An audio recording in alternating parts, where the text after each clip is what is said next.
Hello students, chemistry cafe में आज हम 12th क्लास का एक चैप्टर ले रहे हैं chemical kinetics for revision purpose. और इस पूरे चैप्टर को हम रिवाइज करेंगे with the help of graphs and the tables given in the chapter. तो सबसे पहला ग्राफ जो है इस 4th चैप्टर का फर्स्ट ग्राफ जो है वो है, उसमें आप देख रहे हैं कि एक ये ग्राफ है जिसमें कॉन्सेंट्रेशन ऑफ रिएक्टेंट्स है वाई एक्सिस पर है एंड टाइम एक्स एक्सिस पर है। तो जो ये ग्राफ शो कर रहा है कि with the this is the graph with the passage of time the concentration of reactant decreases. तो यहाँ पर कॉन्सेंट्रेशन ऑफ रिएक्टेंट डिक्रीज कर रही हैं। तो यहाँ आप देख रहे हैं कि ग्राफ में दो चीज़ें ध्यान रखनी है कि जब rate of the reaction is directly proportional to the concentration of reactants. तो यहाँ पर दिया हुआ है दो तरीके से रेट दी हुई है। एक तो यहाँ पर एवरेज रेट दिया हुआ है,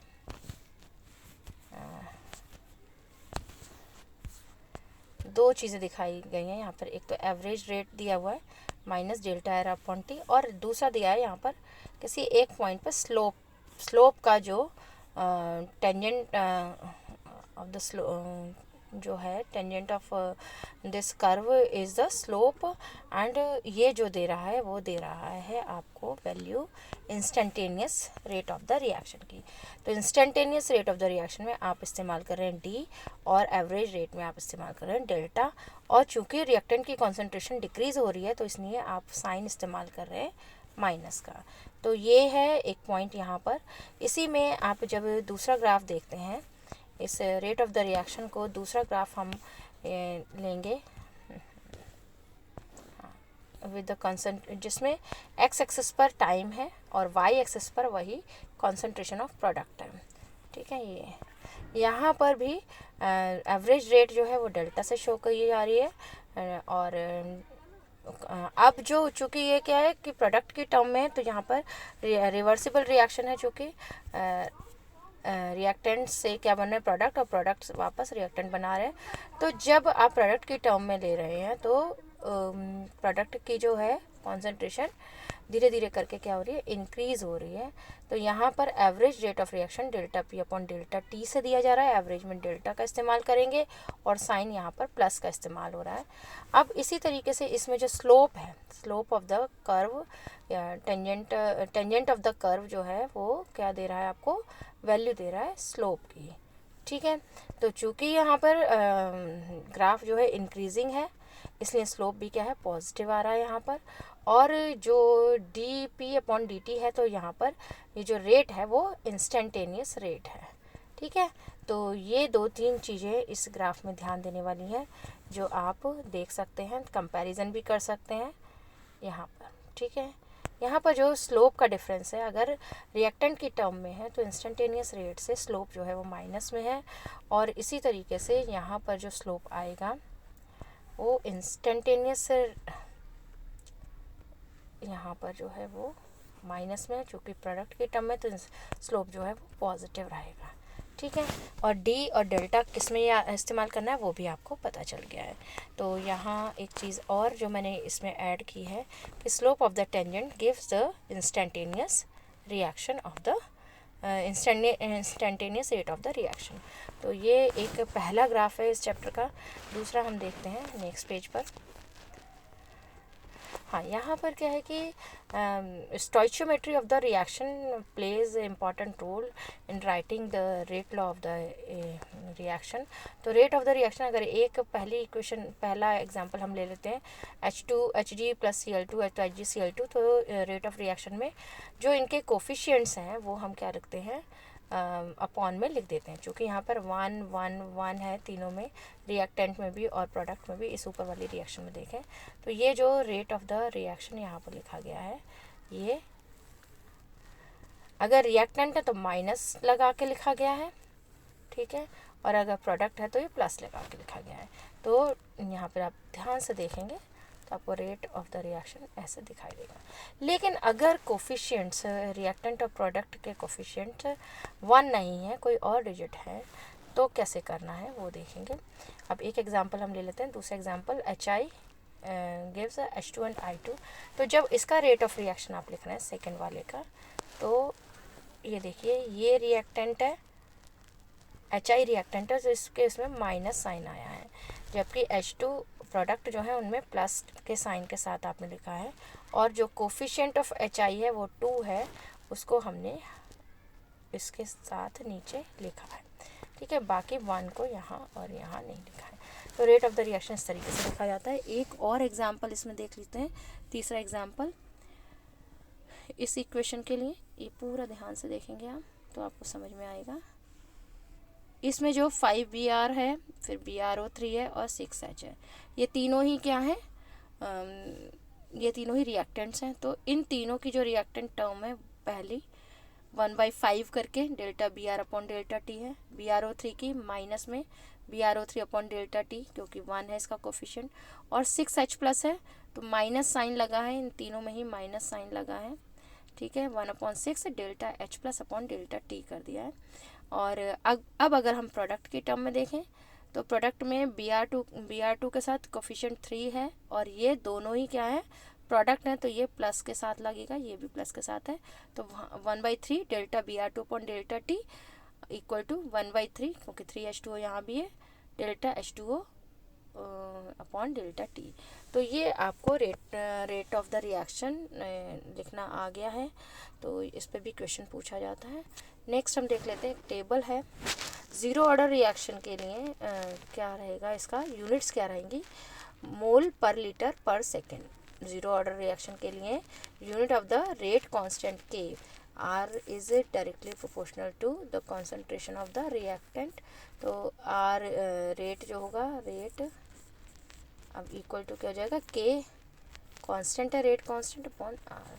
तो ये जो कांस्टेंट की वैल्यू है रेट लॉ में, वो ज़ीरो ऑर्डर के लिए कितनी रहेगी, मोल पर लीटर पर सेकंड, यानी कि ये किसकी रहेगी। अच्छा, इसी तरीके से फर्स्ट ऑर्डर के लिए जो यूनिट है वो पर सेकंड है, यहाँ देख लें आप, ये ज़ीरो ऑर्डर के लिए मोल पर लीटर पर सेकंड, ज़ीरो फर्स्ट ऑर्डर के लिए पर सेकंड, और सेकंड ऑर्डर के लिए है पर मोल लीटर पर सेकंड। तो तीनों में डिफरेंस आप ध्यान रखिए। फर्स्ट ऑर्डर में बहुत ही सिंपल है, पर सेकंड करके है, ठीक है, और ये क्या है, मोल पर लीटर पर सेकंड, और सेकंड ऑर्डर में है पर मोल लीटर पर सेकंड। तो ये टेबल भी इम्पॉर्टेंट है क्विक रिवीजन के लिए।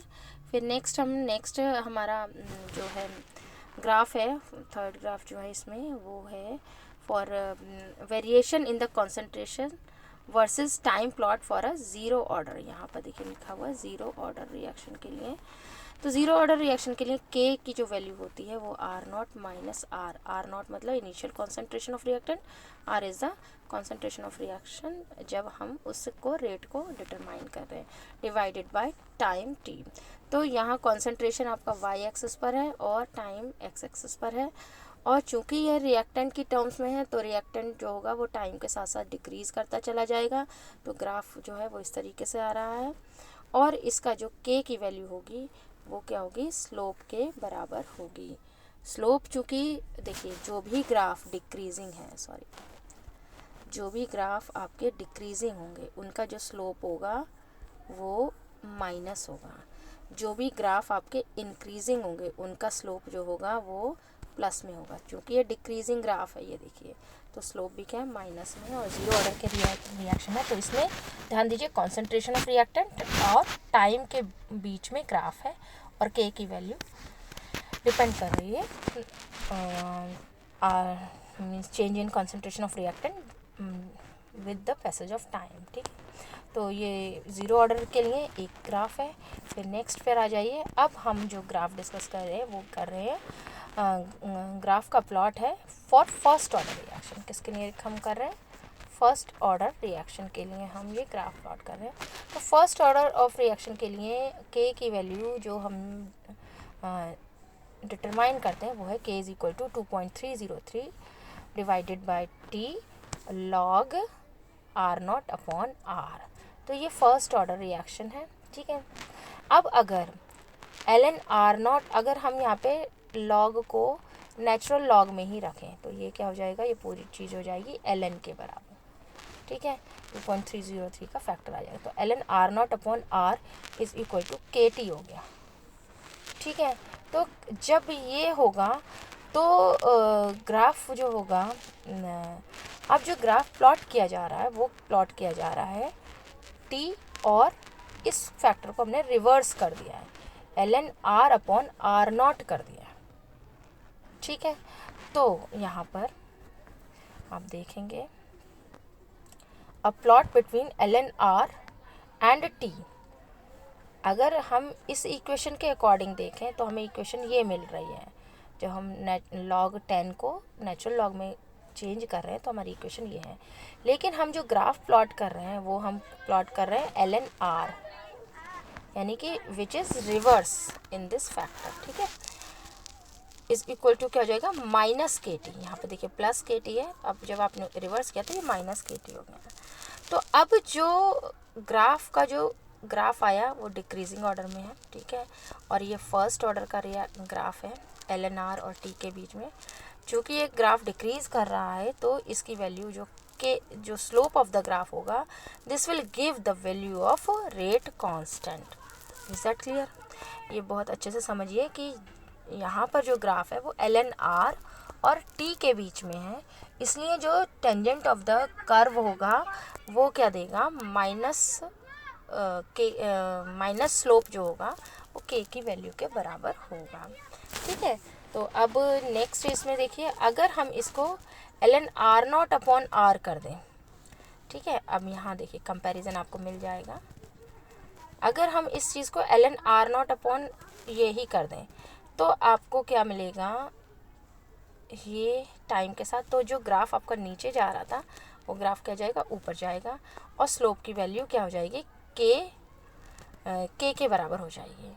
चूँकि यहाँ पर जो लिया गया है वो नेचुरल लॉग ना लेके क्या लिया हुआ है, log टू द बेस 10 लिया है, तो जो फैक्टर आएगा वो 2.303 से डिवाइड होगा। तो इस केस में log r not upon r जो होगा वो पॉजिटिव, उसका जो टेंजेंट होगा वो पॉजिटिव होगी वैल्यू, और स्लोप जो होगा वो किसके बराबर होगा, k अपॉन 2.303 के। अगर यहाँ पर हम नेचुरल लॉग लेते तो स्लोप k के ही बराबर होता। चूँकि हमने यहाँ पर log टू द बेस 10 लिया है तो ये कितने के बराबर आएगा, 2.303 के बराबर आएगा। ठीक है, तो ये आपको समझ आ गया होगा। अच्छा, एक पॉइंट मैंने यहाँ पे और ऐड किया है कि जो रेडियो एक्टिव रिएक्शंस होती हैं वो सारी रिएक्शंस कैसी होती हैं, फर्स्ट ऑर्डर रिएक्शंस होती हैं। तो फर्स्ट ऑर्डर रिएक्शंस जो होती हैं उनका जो हाफ लाइफ होती है वो रिएक्टेंट की कॉन्सेंट्रेशन पर डिपेंड नहीं करती है। तो अब नेक्स्ट हम देख लेते हैं, नेक्स्ट टेबल है हमारी। इस टेबल को पूरा का पूरा ध्यान से देखेंगे। ज़ीरो ऑर्डर रिएक्शन के लिए रिएक्शन टाइप आरपी हो गया, D R upon D T जो हो गया वो माइनस के बराबर हो गया। डिफरेंशियल रेट लॉ क्या होगा, D R upon D T is equal to minus K, और K T is equal to R not upon R not minus R divided by T. ठीक है, जो आपका के टी की वैल्यू हो गई वो चेंज इन कॉन्सेंट्रेशन हो गई, आर नॉट माइनस आर हो गई। यहाँ पर देखेंगे स्ट्रेट लाइन प्लॉट हुआ तो आर और टी के बीच में स्ट्रेट लाइन प्लॉट होगा, और हाफ लाइफ जो हो गई वो आर नॉट अपॉन 2 के हो जाएगी। ठीक है, यहाँ पर हाफ लाइफ देखेंगे ज़ीरो ऑर्डर के लिए, तो हाफ लाइफ जो टी हाफ है वो आर नॉट अपॉन 2 के है, यानी कि ये रिएक्टेंट की कॉन्सेंट्रेशन पर डिपेंड कर रही है। और यूनिट ऑफ के क्या हो गई, मोल पर लीटर पर सेकंड, ये हम पहले से ही देख चुके हैं। जहाँ पर जो डिफरेंस आ रहा है फर्स्ट ऑर्डर रिएक्शन में, यहाँ पे हाफ लाइफ अगर हम देखें तो हाफ लाइफ की वैल्यू आती है यहाँ पर ln 2, हाँ टी हाफ जो है ln 2 अपॉन के। तो ln 2 को मतलब हम 2.303 इंटू log 2 हो जाएगा, log 2 की वैल्यू 0.3010 होती है, और जब आप इसको मल्टीप्लाई करेंगे तो ये वैल्यू आ जाएगी 0.693236 देख लीजिए आप। ठीक है, तो टी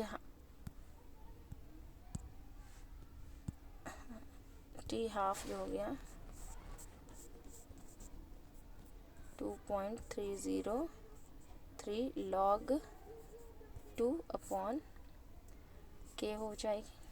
ठीक है, log 2 की वैल्यू होती है 0.3010, तो 2.303 इंटू 0.3010 डिवाइडेड बाई के, तो ये हो जाएगी टी हाफ, क्या हो जाएगा 0.693 अपॉन के हो जाएगा। तो इसका जो यूनिट ऑफ के है वो पर सेकेंड हो जाएगा। तो D R differential rate law क्या होगा, D R upon D T is equal to K R के बराबर हो जाएगा। और इस तरीके से आप इस टेबल को भी स्टडी कर सकते हैं, 1 मार्क क्वेश्चन इसमें भी आपको समझ में आ जाएंगे। नेक्स्ट हम पढ़ रहे हैं, नेक्स्ट हमारा जो ग्राफ है वो diagram showing plot of potential energy versus reaction coordinate. ठीक है, तो यहाँ पर देख लीजिए कि एक एग्जांपल के साथ बताया है कि यहाँ पर आपने वाई एक्सिस पर पोटेंशियल एनर्जी ली है और रिएक्शन कोऑर्डिनेट ये है। तो रिएक्टेंट हाइड्रोजन आयोडाइड जिसकी जो एक्टिवेशन एनर्जी है वो इस पॉइंट पर है यहाँ पर। ठीक है, यहाँ आपका ये रिएक्टेंट है, इनकी जो एक्टिवेशन एनर्जी है ये यहाँ इधर से, मतलब इस रिएक्टेंट की जो एनर्जी है पोटेंशियल एनर्जी वो ग्राफ के यहाँ पर आ रही है। ठीक है, अब जो रिएक्टेंट्स हैं वो दोनों आपस में रिएक्ट करके इन सुटेबल डायरेक्शन दे फॉर्म्स है एक्टिवेटेड कॉम्प्लेक्स। एक्टिवेटेड कॉम्प्लेक्स की एनर्जी क्या होती है, हाईएस्ट होती है, इसीलिए ये एक्टिवेटेड कॉम्प्लेक्स क्या होता है, वो अनस्टेबल होता है। देखेंगे आप एक्टिव पोटेंशियल एनर्जी ग्राफ में सबसे हाईएस्ट पॉइंट पर है। तो the energy difference between the energy of activated complex and the energy of reactant, this is known as activation energy. अब ये जो एक्टिवेशन एनर्जी है, एक्टिवेटेड कॉम्प्लेक्स इतना अनस्टेबल हो जाता है due to high potential energy, it breaks it forms the product which has the lowest potential energy है। तो यहाँ पर आप देखेंगे H2I2 मिलकर 2HI बना रहे हैं, तो H2I2 की एनर्जी से कम जो एनर्जी है वो किसकी है, प्रोडक्ट की है। और जो ये डिफरेंस आएगा दोनों की एनर्जी का, रिएक्टेंट और प्रोडक्ट की, वो डेल्टा H काउंट होगा। बीच में क्या हो रहा है कि ये जो रिएक्शन हो रही है it moves through the formation of activated complex. Activated complex सबसे ज़्यादा अनस्टेबल होता है, इसलिए उसकी ग्राफ पर पोटेंशियल एनर्जी हाईएस्ट दिखाई देती है। ठीक है, नेक्स्ट हम देख लेते हैं जो ग्राफ है distribution curve showing energies among gaseous molecules. तो यहाँ पर वाई एक्सेस पर लिया हुआ है फ्रैक्शन ऑफ मॉलिक्यूल्स, ठीक है, और एक्स एक्सेस पे लिया हुआ है काइनेटिक एनर्जी। तो ग्राफ इस तरीके से जा रहा है। तो जो हाईएस्ट पॉइंट है वो हाईएस्ट पॉइंट क्या बता रहा है कि, और उसके कॉरस्पॉन्डिंग काइनेटिक एनर्जी ये बता रही है कि इतने ज़्यादा जो मॉलिक्यूल्स हैं they are having this kinetic energy. तो most of the at this point the number of molecules सबसे ज़्यादा है और फ्रैक्शन ऑफ मॉलिक्यूल्स ज़्यादा है, और वो जो काइनेटिक एनर्जी को होल्ड किए हुए हैं तो वो क्या कहलाएगी, मोस्ट प्रोबेबल काइनेटिक एनर्जी कहलाएगी। तो this graph is the distribution curve graph, distribution of kinetic energy among molecules showing energies among gaseous molecule. तो जो सबसे ज़्यादा मॉलिक्यूल्स के पास होगी काइनेटिक एनर्जी वो क्या कहलाती है, मोस्ट प्रोबेबल काइनेटिक एनर्जी कहलाती है। ठीक है, तो ये होगा। फिर नेक्स्ट है आपका, ये ग्राफ देख लेते हैं, fraction of molecule, same graph है। ठीक है, यहाँ पर लेकिन ये जो ग्राफ है ये ऊपर वाला ये टेम्परेचर T पर है, और जो दूसरा ग्राफ है ये T+10 पर है। ठीक है, यानी कि टेम्परेचर को यहाँ पर क्या किया जा रहा है, दूसरे ग्राफ में जो नीचे वाला ग्राफ है उसमें T+10 है। तो उससे क्या हो, ग्राफ वही है जो हमने पिछला देखा था अभी। ये देखिए, ये ग्राफ हमारा ये था, इस तरीके से ग्राफ है ना। तो यही ग्राफ जो है वो दो टेम्परेचर पे है। इस टेम्परेचर पर अगर टेम्परेचर हम डाउन कर दें तो ग्राफ क्या हो जाता है, लो हो जाता है। ठीक है, इस टेम्परेचर पे अगर ये ग्राफ है तो दूसरे टेम्परेचर पे ग्राफ लो हो जाएगा। तो ये जो most probable energy kinetic energy हो जाएगी वो ज़्यादा से ज़्यादा एटम्स के पास होगी। तो नंबर ऑफ, यहाँ पर देखिए क्या समझाया जा रहा है कि पहले मैं एक इसमें बेस्ड एक इम्पॉर्टेंट बात समझा देती हूँ। We can mark the position of Maxwell Boltzmann distribution का यहाँ है कि अगर किसी रिएक्शन का टेम्परेचर अगर हम बढ़ा देते हैं 10 डिग्री सेल्सियस से बढ़ा देते हैं तो जो रेट ऑफ रिएक्शन है वो डबल हो जाता है, ठीक है। और टेम्परेचर T/10 से बढ़ा देते हैं। क्यों हो जाता है वो ग्राफ से भी एक्सप्लेन कर सकते हैं और कुछ और बातें भी हम इससे सीख सकते हैं। तो आपको यह ध्यान रखना है कि टेम्परेचर अगर 250 था और 260 अगर हम कर दें, ठीक है, तो 10 डिग्री सेल्सियस बढ़ा दिया तो रेट ऑफ रिएक्शन जो होगा क्या हो जाएगा, अगर यहाँ पर R था तो ये डबल हो जाएगा, 2R हो जाएगा। तो इस पर बेस्ड क्वेश्चन पूछे जाते हैं। अब इसको ग्राफ से समझ लेते हैं कि ग्राफ में क्या बता रहा है कि fraction of molecules having kinetic energy, Y axis पे फ्रैक्शन ऑफ मॉलिक्यूल और काइनेटिक एनर्जी में दिखा रहे हैं। तो T टेम्परेचर पर जो एनर्जी है, मोस्ट प्रोबेबल एनर्जी जो है वो इतने मॉलिक्यूल्स की है, और T+10 पे ये ग्राफ थोड़ा लो हो जाता है, ठीक है। अब क्या है, यहाँ पर एक जगह पर जो एनर्जी है वो एनर्जी ऑफ एक्टिवेशन है, सॉरी यहाँ पर देखिए एनर्जी ऑफ एक्टिवेशन दी हुई है। तो एनर्जी ऑफ एक्टिवेशन जो है वो यहाँ पर मोस्ट प्रोबेबल एनर्जी जो है इस पॉइंट पर वो तो टेम्परेचर बढ़ाने पर डिक्रीज़ हुई है, but the energy of activation यहाँ देखेंगे, ये जो दूसरा ग्राफ है energy of activation is possessed bye more fraction of molecules. यानी आप इधर देखेंगे तो एक जो T पहले वाले टेम्परेचर पर number of molecules, fraction of molecules having energy of activation क्या है वो कम है, और दूसरे ग्राफ में number of molecules having energy of activation क्या है वो ज़्यादा है। यानी कि ये ग्राफ जो है वो यहाँ पर जाकर ऊपर हो जाता है, ठीक। तो this area shows the fraction of additional molecules, जो ग्रे एरिया है वो क्या एडिशनल मॉलिक्यूल्स है विच रिएक्ट्स एट T+10। इसी वजह से जो रेट ऑफ रिएक्शन है वो डबल हो जाता है, ठीक है। कब, जब उसका टेम्परेचर रिएक्शन का 10 डिग्री सेल्सियस से बढ़ा दिया जाता है। तो ये बात इस ग्राफ से शो होती है। मैक्सवेल बोल्ट्जमैन डिस्ट्रीब्यूशन कर्व भी कहलाता है। अब यहाँ पर आती है आर्हेनियस इक्वेशन से, Arrhenius in the Arrhenius fact equation, ये यहाँ पर देखेंगे e⁻⁻ E/RT corresponds the fraction of molecules that have kinetic energy greater than। तो ये एक थ्योरेटिकल पार्ट है, हम इस वीडियो में सिर्फ किसको ध्यान में रखे हुए हैं, कर्व्स को हम ध्यान में रखे हुए हैं।